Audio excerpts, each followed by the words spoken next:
एक राजा था, उसकी 4 रानियां थी।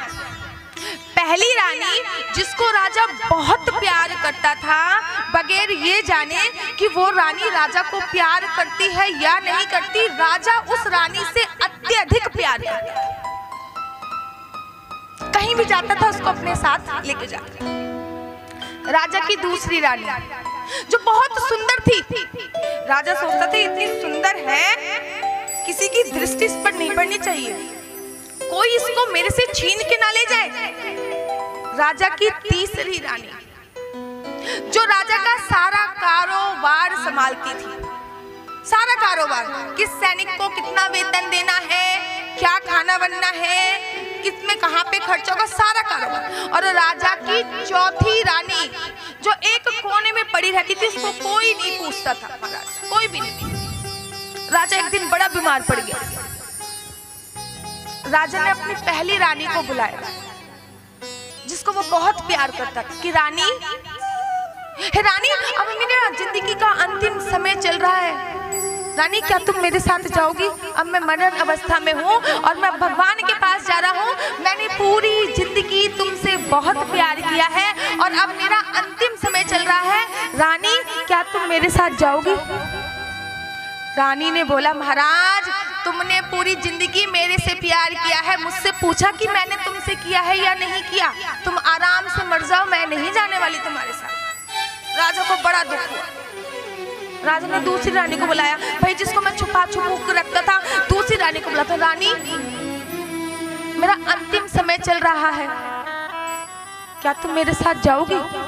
रानी ने कहा, महाराज पूरी जिंदगी तुमने मुझसे छुपा कर रखा कि कोई मुझे देख ना ले, तिजोरी में एक कोने में बंद करके रखा है मुझे एक कमरे में, महाराज तुम मर जाओ, जैसे तुम मर जाओगे ना मैं तो किसी और के साथ चली जाऊंगी, किसी और के साथ भाग जाऊंगी, मैं तो तुम्हारे मरने का इंतजार कर रही हूँ। राजा की तीसरी रानी जो राजा का सारा कारोबार संभालती थी, वो राजा की तीसरी रानी थी। राजा ने कहा, हे रानी मेरा अंतिम समय आ गया है, क्या तुम मेरे साथ चलोगी? अंतिम समय आ गया मेरा। रानी ने कहा, राजा महाराजा आप आराम से मरो, बेफिक्र होके मरो, आपके मरने के बाद आपका अंतिम संस्कार, बाल किसके बनवाने हैं, 13वीं करनी है या 11वीं करनी है, कितनों को भोजन कराना है, सबका ध्यान मैं रखूंगी, तुम आराम से बेफिक्र होके मर जाओ। और राजा की चौथी रानी, राजा ने कहा, मैंने इसको पूरी जिंदगी पूछा नहीं महाराज, ये क्या मेरे साथ जाएगी? वो रानी भागकर अपने पास आई और राजा से बोलने लगी, महाराज मैं आपके साथ जाऊंगी। राजा की आंखों में उस समय आंसू आ गए, ये हमारी जिंदगी है और हमारे साथ भी 4 रानियां जुड़ी हुई हैं महाराज। हमारी पहली रानी कौन है? हमारा शरीर लाली लगाकर, लिपस्टिक लगाकर रोज सुबह सुबह तैयार हो जाते हैं, भैया फेशियल कराना है, आईब्रो बनानी है, रोज सुबह सुबह तैयार हो जाएंगे, कैसी लग रही हूँ मैं, कैसी नहीं लग रही, रोज सुबह तैयार हो जाएंगे। जब हम मर जाएंगे ना, लोग हमको हमारे नाम से संबोधित नहीं करते, लोग कहते हैं डेड बॉडी कब आ रही है। और मरने के बाद महाराज 24 घंटे आपकी डेड बॉडी को घर पे नहीं रखा जाता, आपकी लाश को घर पे नहीं रखा जाता, लोग कहते हैं लाश सड़ने लगी जल्दी ले चलो। जब मर जाएंगे ये हमारे साथ नहीं जाएगी, यहीं पे रखी रह जाएगी, जिसको हम इतना सजाते हैं। राजा की दूसरी रानी जिसको राजा छुपा के रखता था, हमारा सोना चांदी हीरे पैसे तिजोरियों में पैक है, कोई निकाल ना ले महाराज, चोरी ना हो जाए। मैं क्या बताऊं बहन, मैं कुंभ का मेला देखने के लिए गई, मेरी चैन खिंच गई, मेरे को 3 दिन तक नींद ही नहीं आई, एक चैन ने 3 दिन की नींद गवा दी। छुपा के रखते हैं हम, जब हम मर जाएंगे ना, आप मरने के तुरंत बाद नाक की लौंग तक निकाल लेते हैं बच्चे, नाक की लौंग भी साथ नहीं जाती और कहते हैं अरे निकल नहीं रहा, ये नाक का जो नोज पिन है ना वो निकल नहीं रहा, अरे छील लो, ऐसे खींच लो, तब नहीं दिखता कि मेरे पिताजी कट रहे हैं।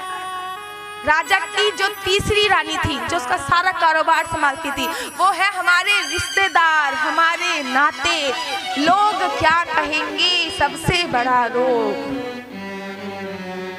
जब हम मर जाएंगे महाराज, एक दिन तो सब आते हैं, फिर मेरा ड्यूटी का टाइम हो गया, मेरे को छुट्टी नहीं है, डेड बॉडी कब चल रही है। मैंने तो ऐसे ऐसे लोगों को देखा है शमशान घाट के बाहर छोले भटूरे वालों की लाइन लगी रहती है और इतना बिक्री होती है, इतनी बिक्री होती है। मैंने कहा शमशान घाट के बाहर कौन छोले भटूरे खाता है?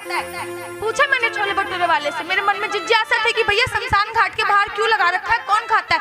कि दीदी इससे ज्यादा बिक्री मेरी कहीं नहीं हुई। लोग कहते हैं कि यहाँ पे लाश पड़ी हुई है, वहाँ पे तो कुछ बन नहीं सकता महाराज। तो जैसे ही डेड बॉडी जलाई, हाथ धोए और सबसे पहले खाया।